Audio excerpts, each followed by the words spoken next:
Hi friends, இன்றைக்கி நம்ம வீடியோவில் என்ன பார்க்க போகிறோம்னு பார்த்தீங்கன்னா, ஆண்டார்குப்பம் முருகர் கோவிலை பற்றி தாங்க பார்க்க போகிறோம். ஆண்டார்குப்பம் முருகர் கோவிலில் பார்த்தீங்கன்னா எனி டைமும் கூட்டம் இருந்துக்கிட்டே தாங்க இருக்கும். ஏன்னா அவ்வளோ சிறப்பு வாய்ந்த கோவில் ஆண்டார்குப்பம் கோவில். இங்கே பார்த்தீங்கன்னா முருகர் அவ்வளோ ஒரு பூரிப்போடு இருக்கிற காட்சி நம்ம பார்க்கலாம். கம்பீரமாக இடுப்பு மேலே கரங்களை வச்சு நிற்கிற மாதிரி ஒரு இதுவில் தான் நிற்பார். அவ்வளோ அழகாக இருக்குங்க. அதை பார்க்கவே 1000 கண் இருந்தாலும் பத்தாதுங்க அந்த சாமியை பார்க்கறதுக்கு. இந்த கோவிலோட சிறப்பு அம்சமே என்னென்னு பார்த்தீங்கன்னா, நீங்கள் எதை வேண்டிட்டு வந்தாலுமே அடுத்த முறை வரும்பொழுது அந்த வேண்டுதல் நிறைவேறிச்சின்னு சொல்லி நன்றி சொல்கிறதுக்காக மட்டும்தாங்க நீங்கள் வருவீங்க. ஏன்னா அவ்வளோ சிறப்பு வாய்ந்த கோவில் ஆண்டார்குப்பம் முருகர் கோவில்.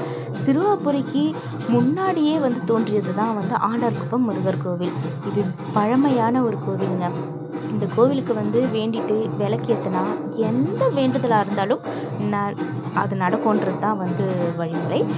பாருங்கள், நிறைய பேர் விளக்கேற்றி கும்பிடுவாங்க. நாங்களும் நிறைய வாட்டி இந்த கோவிலுக்கு போயிருக்கோம்.